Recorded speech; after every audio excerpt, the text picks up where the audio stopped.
નમસ્કાર વિદ્યાર્થી મિત્રો, આપણી વિદ્યા વૃક્ષ ચેનલ ઉપર દરેક વિદ્યાર્થીઓનું હાર્દિક હાર્દિક સાહેબ કઈ રીતે ટીપણા ભરી ભરીને સ્વાગત છે. બધા જ વિદ્યાર્થીઓ સાહેબ ખૂબ જ મજામાં હશે ને સાહેબ? અરે 100% આપણા રાજમાં છોકરા મજામાં હશે. તો આજે વિદ્યાર્થી મિત્રો તમારા માટે, જી હા, તમારા માટે વિભાગ સી એટલે કે કેટલા ગુણનો સવાલ? સાહેબ, 2 ગુણના. અને 2 ગુણના સવાલ અમે તમારા માટે વેરી મોસ્ટ આઈએમપી આજે લઈને આવ્યા છીએ. અને આની પહેલાનો વિડીયો 5 ગુણ ઈનો આપણે મૂકી પણ દીધો છે. તો વિદ્યાર્થી મિત્રો, આજે તમને ઇકોનોમિક્સ અને બીએ આ બંને વિષયના 2 ગુણના સવાલ આજે વેરી મોસ્ટ આઈએમપી. તો સર, અલ્પેશ સર, ઇકોનોમિક્સ ની અંદર 2 ગુણના સવાલ આજે આપવાના છે. સાહેબ આપો વિદ્યાર્થીને. 100%. પણ સાહેબ એમાં એવું છે, જો લેક્ચર નો છે ને એક નિયમ છે, બરાબર? લેક્ચર ચાલુ થાય એટલે સૌથી પહેલા શું કરવાનું કે કમેન્ટ ની અંદર અટેન્ડન્સ પૂરવાની હોય. અટેન્ડન્સ નો અમારો નિયમ સાહેબ એવો હોય, કમેન્ટ ની અંદર શું લખવાનું? હર હર મહાદેવ. હર હર મહાદેવ લખો એટલે અમને ખબર પડી છે કે અમારો વિદ્યાર્થી હવે દાટો વાળ દે, બરાબર છે? એટલે તારે પહેલા સૌથી પહેલા અટેન્ડન્સ પૂરવી પડશે. ખ્યાલ આવ્યો? બીજી વસ્તુ, સખા ભેરું ભાઈબંધ બેનપણીઓ જેટલા બાળકો તમારા કોન્ટેક્ટમાં હોય ને બધાને ઢગલા બંધ કરી મસ્ત મજાને શેર કરી દો, એટલે અમને ખબર પડે કે ભાઈ વિદ્યાર્થીઓ હવે શેર કરે છે. ફટાફટ જોઈ લઈએ કે કયા કયા 2 ગુણની અંદર સવાલો આવશે તમારી એક્ઝામ ની અંદર. અને હા, તમારા બધાનો સાહેબ બહુ ઢગલા બંધ કમેન્ટ આવી હતી, બરાબર? કે સાહેબ હવે 2 ગુણના સવાલ લાવો, 3 ગુણના સવાલ લાવો. તો લે આવી ગયા 2 ગુણના સવાલ લઈને, પછી આવશે સાહેબ 3 ગુણના સવાલ જવાબ, બરાબર? તો ચેનલની સાથે જોડાઈને સંકળાઈને રહેવું પડશે. ઓકે, ચાલો તો હર હર મહાદેવ. શરૂઆત કરીએ ભગવાનના નામની સાથે. સૌથી પહેલા તમને સેક્શન સી માં સૌથી પહેલો સવાલ આપ્યો સાહેબ, આર્થિક પ્રવૃત્તિ અને બિન આર્થિક પ્રવૃત્તિ વચ્ચેનો તફાવત સમજાવો. કઈ પ્રવૃત્તિ સાહેબ? આર્થિક પ્રવૃત્તિ અને બિન આર્થિક પ્રવૃત્તિ વચ્ચેનો તફાવત, બરાબર છે? ચાલો, બીજી વસ્તુ તમને કઈ આપી છે સાહેબ? તો કે એકમલક્ષી અર્થશાસ્ત્ર અને સમગ્રલક્ષી અર્થશાસ્ત્ર વચ્ચેનો તફાવત, બરાબર છે? ત્યાર પછી માર્શલની અર્થશાસ્ત્રની વ્યાખ્યા સમજાવો, બરાબર છે? ચલો, ત્યાર પછી કયો સવાલ આવ્યો છે? વ્યક્તિગત સંપત્તિ અને સામાજિક સંપત્તિ વચ્ચે શું અંતર છે એ તમારે જરા કહેવાનું છે. આપણી સંપત્તિ હોય તો સાહેબ વ્યક્તિગત કહેવાય, આખા ગામ વાપરતું હોય સંપત્તિને, બરાબર? તો એને આપણે કહી દઈશું સામાજિક સંપત્તિ. એ તો તમારું સામાન્ય બુદ્ધિ પ્રમાણે પણ તમે લખી શકો છો. ચાલો, સરસ. ત્યાર પછી સાહેબ, ખાનગી વસ્તુ કોને કહેવાય, જાહેર વસ્તુ કોને કહેવાય? એના આઈએમપી માં આઈએમપી, બરાબર? પૂછાય જ છે, બરાબર છે? હા, તો એ તફાવતના એક મસ્ત મજાના બે મુદ્દા લખી નાખવાના, બરાબર સાહેબ? 2 મુદ્દા કીધા હોય ને તો અમુક શું કરે, એક બાજુ અહીંયા મુદ્દો લખશે, બીજો અહીંયા લખશે. 2 મુદ્દા કીધા ને, બરાબર છે? એટલે એમ નથી કરવાનું, અને ઘઘા જેવા શું કરવાનું, 2ના 2 મુદ્દા લખવાના છે. હા, બસ. ઓકે, ચાલો. પ્રોફેસર માર્શલના મત મુજબ સંપત્તિનો અર્થ આપો. સંપત્તિ જરૂરી છે ને ભાઈ? હા કે ના? બરાબર. તો એ જ વસ્તુ કીધી છે બેટા, સંપત્તિનો એક મસ્ત મજાનો અર્થ આપી દેવાનો છે. અર્થશાસ્ત્રમાં કઈ વસ્તુને વપરાશી વસ્તુ તરીકે ઓળખવામાં આવે? ટૂંકમાં કહી દઉં તો જે વસ્તુ સીધી રીતે આપણે વાપરતા હોય એને વપરાશી વસ્તુ કહેવાય, બરાબર? જેમ કે સમોસા, મજા આવે ખાવાની, વપરાશી વસ્તુ છે. ઓકે, ચાલો સાહેબ. ગિફન વસ્તુ, બરાબર? આ કામનો સવાલ બહુ. ગિફન વસ્તુ ઘણી સ્કૂલની અંદર પૂછાય છે, એટલે આ મોસ્ટ આઈએમપી સવાલ છે ભાઈ. ગિફન વસ્તુ એટલે હલકા પ્રકારની વસ્તુ, વજનમાં નહીં. કેની અંદર બેટા? ગુણવત્તાની અંદર. ક્વોલિટી નહીં, નકર કે સાહેબ મને ચોકોબાર ભાવે, બરાબર? એટલે ક્વોલિટી નહીં બેટા, ક્વોલિટી. ઓકે, ગુણવત્તાની અંદર જે હલકી વસ્તુ ને આપણે કઈ વસ્તુ કહીએ છીએ? ગિફન વસ્તુ. Most IMP. વ્યક્તિગત માંગ અને બજાર માંગ, આ બંનેમાંથી એક સવાલ હશે, બરાબર છે? કાં તો વ્યક્તિગત માંગ અથવા તો બજાર માંગ. સાહેબ 2 હોય તો 2 લખવાના. સાહેબ કઈ નહીં હોય તો નહીં લખવાના. અલા, મસ્તી કરું છું ને? આવશે સવાલ, ચિંતા કરતા નહીં. ઓકે, ચલો. તો વ્યક્તિગત માંગ છે અને કઈ માંગ છે બેટા? બજાર માંગ. અને માંગનો સાહેબ અર્થ તો આપણને બધાને ખબર જ છે, બરાબર? ચાલો, ઓકે. માંગની મૂલ્ય સાપેક્ષતા માપવાની રીતો. સાહેબ આમાં ઘણા બધા વિદ્યાર્થીઓ અટવાઈ જાય છે. એકચ્યુઅલીમાં છે ને, અહીંયા તમને પાસે 2 સવાલ આપેલો હોય, માંગની મૂલ્ય સાપેક્ષતાના પ્રકારો, અને બીજો સવાલ હોય માંગની મૂલ્ય સાપેક્ષતાની રીતના નામ, બરાબર? તો આ રીતના નામ અલગ છે ને પ્રકારો અલગ છે, બરાબર? રીતના નામ કેટલા આવે સાહેબ? 3 નામ આવે છે. કુલ ખર્ચ, ગુણોત્તર અને ત્રીજી એક રીત આવે છે. કુલ ખર્ચ, ગુણોત્તર અને શાયદ ભૌમિતિકની રીત. આ 3 રીતના નામ છે. ભૂલાય નહીં, કુલ ખર્ચ, ગુણોત્તર અને ભૌમિતિકની રીત. ઓકે, ઓલા 5 પ્રકાર અલગ ને રીતના નામ અલગ. ગયું ભેજામાં? સરસ. ચાલો, તો તફાવત એક મસ્ત મજાને સમજાઈ દેવાનો, જથ્થો અને પુરવઠો.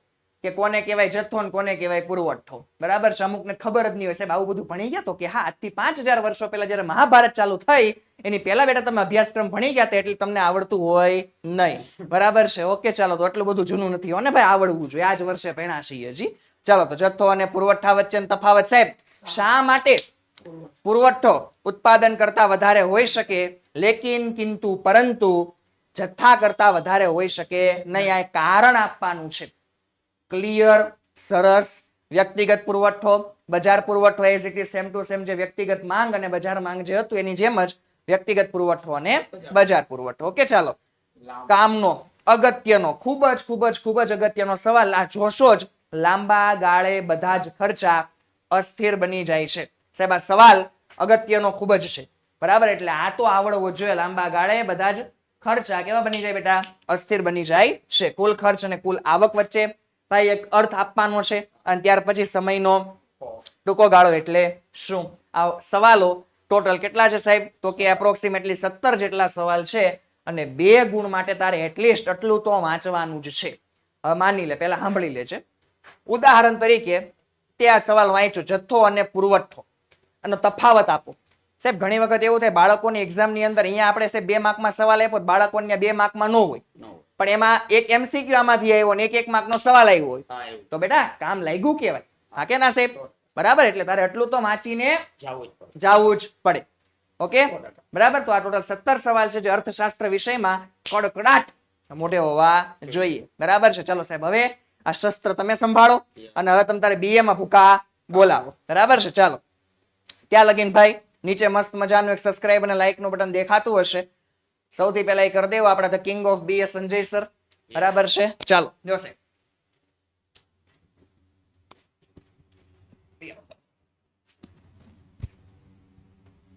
તો વિદ્યાર્થી મિત્રો, આપણે આની પહેલાનો વિભાગ ઈ મૂકેલો છે, અને આજે આપણે વિભાગ સી ની વાત કરીએ છીએ, જે 2 ગુણની અંદર પૂછાય છે.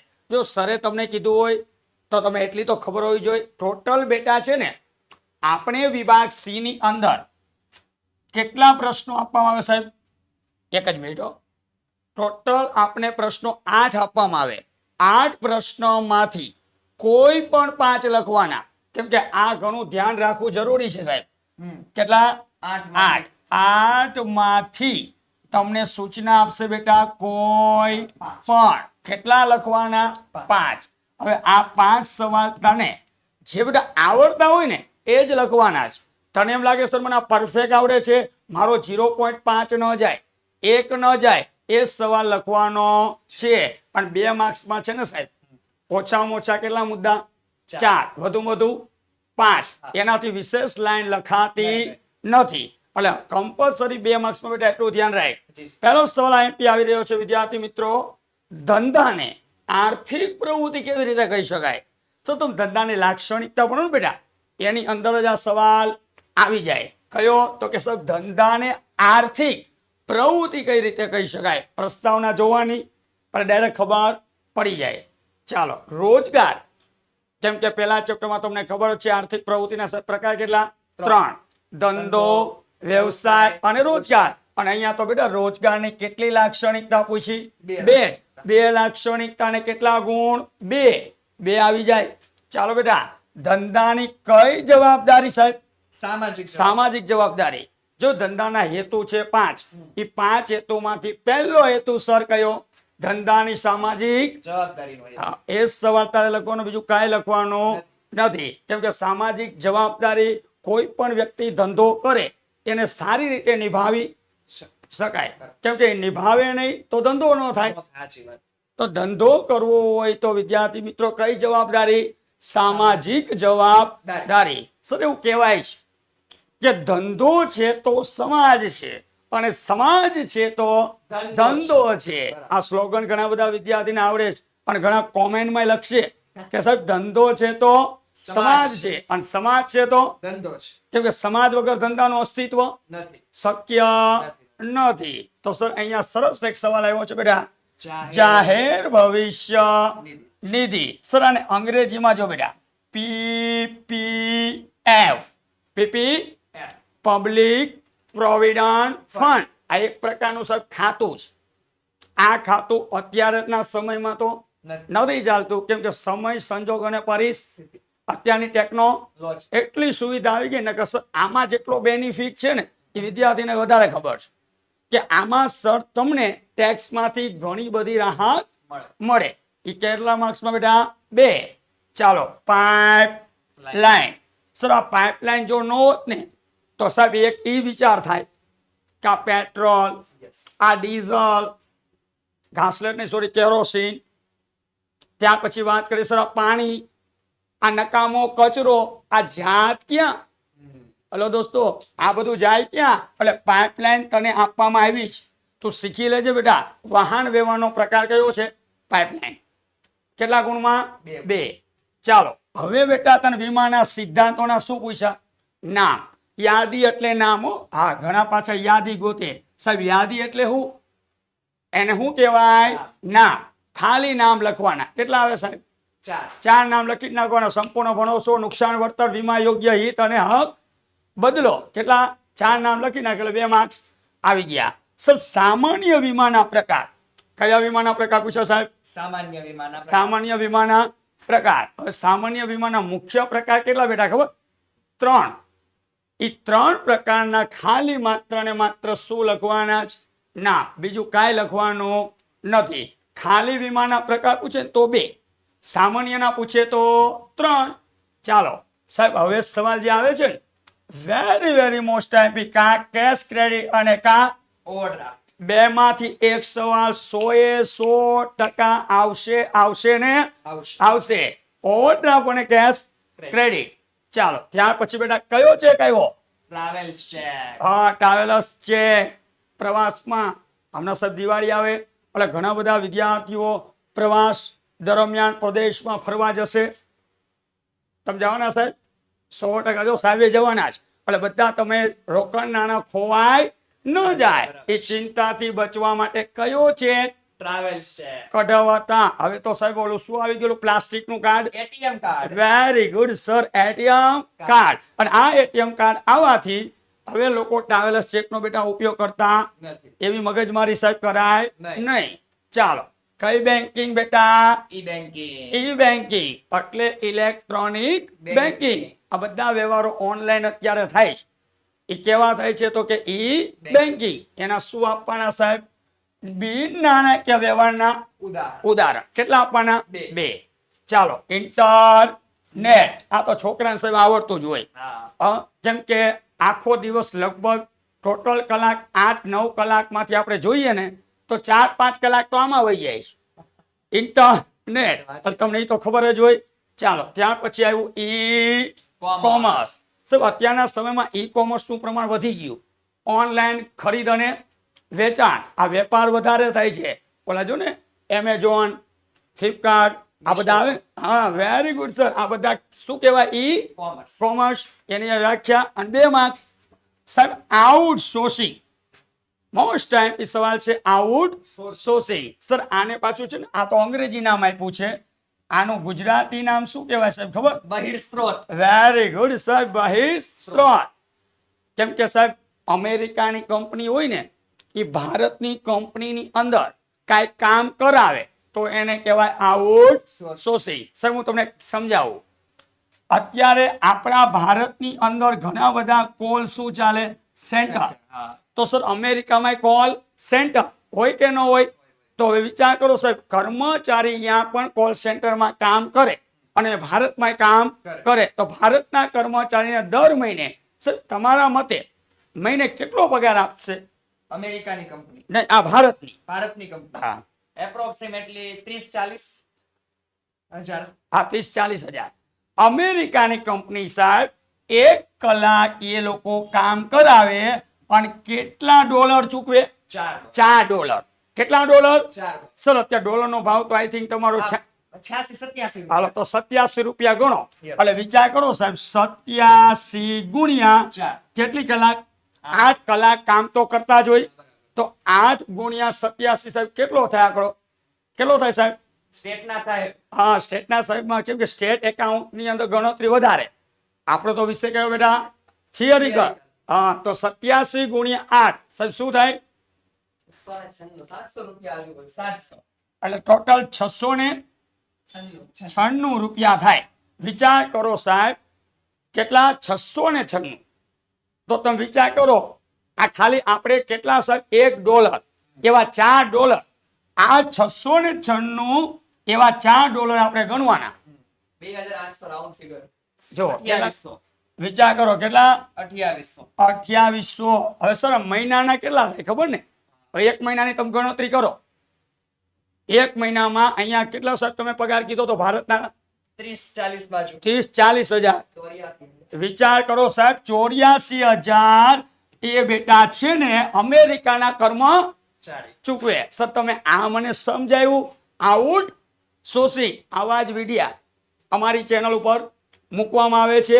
આવી જ રીતે સમજૂતી લેટેસ્ટ ઉદાહરણ સહિત. પણ એના માટે બેટા છે ને હજી તે લાઈક ન કર્યું હોય ને તો લાઈક અને કોમેન્ટ કરવાનું કરીને જો, કેમ કે આવા વિડિયા તમને અહીંયા ચેનલ ઉપરથી મળશે. ચાલો હવે સર આપણી જવાબદારી આવી ગઈ. કઈ?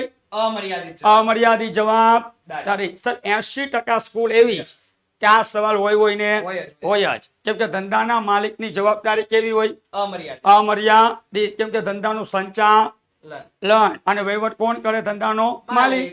ચાલો ઈસવીસન 1932 ભારતીય ભાગીદારો બેટા કાયદો અમલમાં આવ્યો.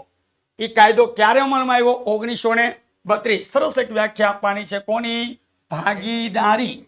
ભાગીદારીની વ્યાખ્યા આપવાની છે. સર ભાગીદારી કોને કહેવાય? તો પરીક્ષામાં વારંવાર સવાલ પૂછાય છે. અને બેટા પછી તને ખબર જ છે કયો? નામનો ભાગીદાર. અને ત્યાર પછી સગીર વ્યક્તિ ક્યારે ભાગીદાર બની શકે? સર આ ભાગીદારોના પ્રકાર છો. કોના પ્રકાર? ભાગીદારોના. અને ભાગીદારી બેટા કરાર નામો. સર આ તારા 2 ગુણના સવાલ થયા. સર કેટલા છે ટોટલ? 19. જો બેટા હું તને 100% કહી દઉં, આ 19 સવાલ તું કરી નાખ ને. તારી જે પણ સ્કૂલ હોય, ઘણા ગવર્મેન્ટ સ્કૂલમાં અભ્યાસ કરે છે, ઘણા પ્રાઇવેટ સ્કૂલમાં અભ્યાસ કરે છે, પણ બેટા પહેલી જ પરીક્ષામાં 100% આ સવાલ પૂછાવાના છે. ઇકો અને બીએ. તો અત્યારથી તૈયારી કરો અને આ વિડીયો તમારા મિત્રોને શેર કરો. ઓકે. અને જેટલો તમે વધારે શેર કરશો એટલે કયો સેક્શન આવવાનો સાહેબ? Section D. ડી. 3 માર્ક્સના સવાલ. વિચાર કરો 3 ગુણના સવાલ આવવાના છે.